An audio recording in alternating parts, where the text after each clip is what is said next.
ಸ್ನೇಹಿತರೆ, ಮತ್ತೊಂದು ವಿಡಿಯೋಗೆ ನಿಮಗೆಲ್ಲ ಪ್ರೀತಿಯ ಸ್ವಾಗತ. ಭಾನುವಾರದ ಪ್ರೋಮೋದಲ್ಲಿ ಬಿಗ್ ಬಾಸ್ ಮನೆಯಿಂದ ಗೋಲ್ಡ್ ಸುರೇಶ್ ಅವರು ಹೊರ ಹೋಗ್ತಾರೆ. ಬಿಗ್ ಬಾಸ್ ಹೇಳಿದಂತೆ ಗೋಲ್ಡ್ ಸುರೇಶ್ ಅವರ ಫ್ಯಾಮಿಲಿ ಪ್ರಾಬ್ಲಮ್ ಇದೆ, ಆದ್ದರಿಂದ ಹೋಗುವ ಅನಿವಾರ್ಯತೆ ಇದೆ ಎಂದು ಬಿಗ್ ಬಾಸ್ ಅನೌನ್ಸ್ ಮಾಡುತ್ತೆ. ಇದಾದ ನಂತರ ಗೋಲ್ಡ್ ಸುರೇಶ್ ಅವರ ಫ್ಯಾಮಿಲಿ ಪ್ರಾಬ್ಲಮ್ ಏನು ಎಂಬುದನ್ನು ತಿಳಿಯುವ ಕುತೂಹಲ ವೀಕ್ಷಕರಲ್ಲಿತ್ತು.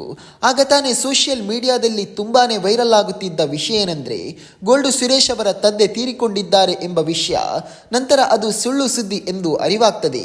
ಏಕೆಂದರೆ ಗೋಲ್ಡ್ ಸುರೇಶ್ ಅವರ ತಂದೆಯವರ ಮನೆಗೆ ಭೇಟಿ ಮಾಡಿದ್ದ ಕೆಲ ಜನರು ಕೆಲವು ವಿಷಯವನ್ನು ಅವರಲ್ಲಿಯೇ ಕೇಳ್ತಾರೆ. ಗೋಲ್ಡ್ ಸುರೇಶ್ ಅವರು ಬಿಗ್ ಬಾಸ್ ನಿಂದ ಬರಲು ಕಾರಣವೇನು, ಏನಾದರೂ ಪ್ರಾಬ್ಲಮ್ ಆಗಿದೆಯೇ ನಿಮ್ಮ ಕುಟುಂಬದವರಲ್ಲಿ?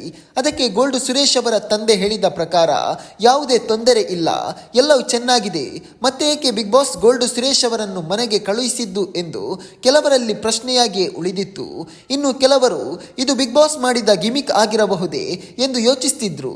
ಆದರೆ ಈಗ ಬಂದಿರುವ ಮಾಹಿತಿಯ ಪ್ರಕಾರ ಗೋಲ್ಡ್ ಸುರೇಶ್ ಅವರು ಬಿಗ್ ಬಾಸ್ ಮನೆಗೆ ಮತ್ತೆ ಬರುತ್ತಿಲ್ಲ, ಇದು ಬಿಗ್ ಬಾಸ್ ಮಾಡಿದ ಗಿಮಿಕ್ ಎಂದು ಕಂಡುಬರುತ್ತಿದೆ.